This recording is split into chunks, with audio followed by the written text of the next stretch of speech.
Om Swastiastu, Om Abhiganaamastu Namaskidam. Selamat pagi anak-anak, bagaimana kabarnya pada pagi hari ini? Semoga kalian selalu sehat dan baik-baik saja.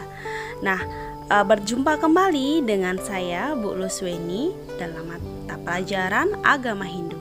Nah, pada pertemuan kali ini Ibu akan melanjutkan membahas tentang KD 3.3, yaitu tentang jenis-jenis karma pala.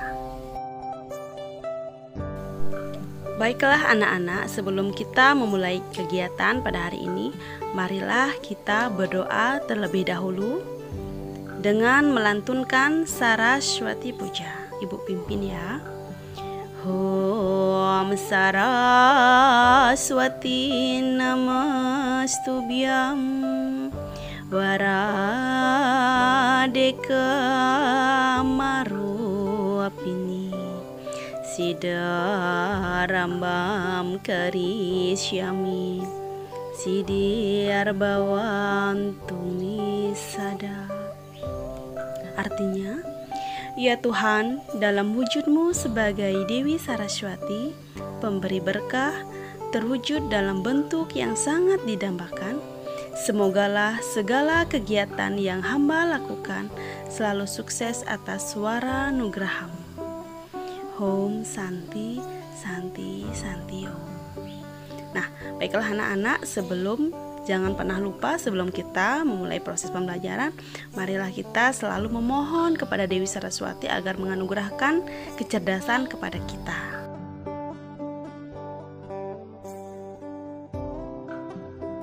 Baiklah anak-anak, sekarang Ibu akan lanjut membahas tentang jenis-jenis karma pala. Nah, pada pertemuan sebelumnya, Ibu sudah menjelaskan tentang pengertian karma pala dan jenis-jenis karma pala. Nah, sekarang Ibu akan memperjelas kembali tentang pengertian dan contoh-contoh dari jenis-jenis karma pala tersebut.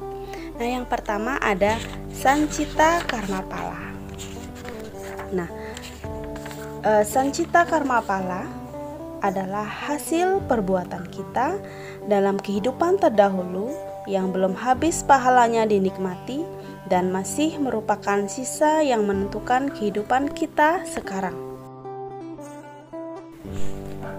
Adapun contohnya yaitu, di kehidupan yang lalu mungkin kita korupsi miliaran rupiah. Namun karena sedang berkuasa atau pintar berkelit, pahalanya belum sempat dinikmati. Kelahiran sekaranglah dinikmati buah atau hasilnya. Misalnya, hidup jadi sengsara atau menjadi perampok sehingga dihukum penjara. Nah, itu juga banyak terjadi di kehidupan sekarang ya. Banyak orang-orang pada kehidupan sekarang hidupnya itu menderita seperti itu. Mungkin pada kehidupan terdahulu orang yang menderita ini sering melakukan perbuatan-perbuatan yang tidak baik seperti itu. Nah, banyak di antara kita tidak memahami tentang adanya Sancita karma pala ini. Padahal Sancita karma pala ini benar-benar ada dalam kehidupan kita sekarang. Misalnya kita sudah sering berbuat baik, tetapi kita masih saja mendapatkan hal-hal yang buruk atau penderitaan. Itu merupakan adalah hasil perbuatan kita pada kehidupan terdahulu yang kita terima pada kehidupan sekarang. Nah, itulah yang disebut dengan Sancita karma pala. Nah, kita lanjut dengan jenis karma yang kedua, yaitu tentang Prarabdha karma pala. Nah, Prarabdha karma pala adalah hasil perbuatan kita pada kehidupan sekarang yang pahalanya diterima habis dalam kehidupan sekarang juga. Nah, contoh, sekarang korupsi, kemudian tertangkap langsung dihukum bertahun-tahun atau dihukum mati. Nah, jadi antara perbuatan dan akibatnya dibayar lunas. Nah, di Bali jenis karma pala ini biasanya disebut dengan karma pala cicih atau cepat. Nah, adapun contoh dari Prarabdha karma pala ini yaitu, misalnya kita mencuri sepeda motor. Nah, kemudian kita dihakimi oleh warga sampai tewas pada saat itu juga. Nah, itu merupakan hasil dari perbuatan yang kita lakukan yang disebut dengan prarabdha karma pala. Nah, ada juga misalnya kita sebagai seorang, misalnya anak-anak sebagai seorang siswa yang mencontek pada saat ulangan. Nah, habis itu anak-anak ketahuan dan akan mendapatkan nilai jelek atau bahkan anak-anak akan dihukum oleh guru. Seperti itu. Nah, itu merupakan contoh-contoh nyata yang kita alami dalam kehidupan sehari-hari. Nah, sekarang coba lihatlah gambar yang ada di sini. Seorang ibu memberikan hadiah atau sesuatu kepada seorang anak, dan selanjutnya ibu yang tadi memberikan hadiah tersebut juga mendapatkan hadiah yang lebih banyak dari seorang bapak ini, ya.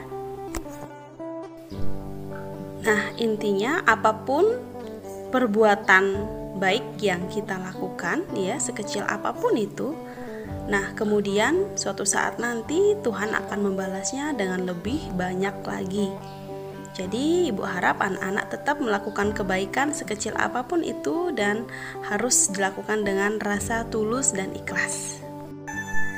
Nah, kita lanjut dengan jenis karma pala yang ketiga, yaitu tentang kriyamana karma pala. Nah, kriyamana karma pala adalah hasil perbuatan yang tidak sempat dinikmati pada waktu kehidupan sekarang, namun dinikmati pada waktu kehidupan yang akan datang. Nah, ini hampir mirip dengan sancita karma pala, ya. Nah, misalnya contohnya dalam kehidupan sekarang kita berbuat yang tidak baik, misalnya merampok.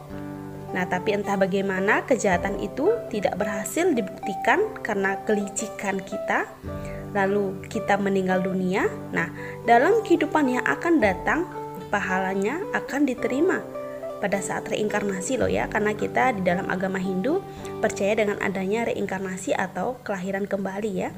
Nah, pada saat kelahiran kembali itu kita akan menerima pahala perbuatan buruk kita pada kehidupan yang sekarang, seperti itu, ya.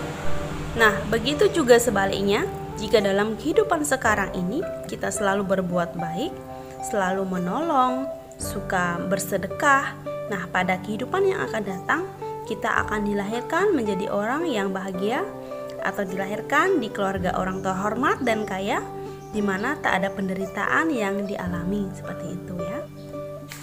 Nah, baiklah anak-anak, itulah pembahasan tentang sancita, prarabdha, dan kriyamana karma pala. Nah, meskipun kita sudah menggolongkan karma tersebut seperti di atas, tetapi dalam kenyataannya sangat sulit bagi kita untuk mengidentifikasi setiap karma yang kita terima saat ini. Nah, mengenai kapan waktu kita akan menerima pahala atas karma yang kita lakukan merupakan rahasia dari Ida Sayang Widiwasa. Nah, adapun 3 sifat dari hukum karma, yaitu yang pertama bersifat pasti dan tak terbatalkan. Nah, yang kedua bersifat adil sesuai dengan karma kita. Nah, yang ketiga bersifat universal, maksudnya di sini bersifat dan berlaku kepada siapa saja, tidak memandang bulu, ya. Nah, itulah pembahasan kita pada pertemuan hari ini. Semoga anak-anak bisa lebih memahami dan mengerti tentang contoh-contoh karma pala yang sudah Ibu bahas tadi. Dan semoga kalian semua selalu melakukan kebajikan dan perbuatan baik dalam kehidupan sehari-hari. Nah, akhir kata Ibu ucapkan Om Santi Santi Santi Om.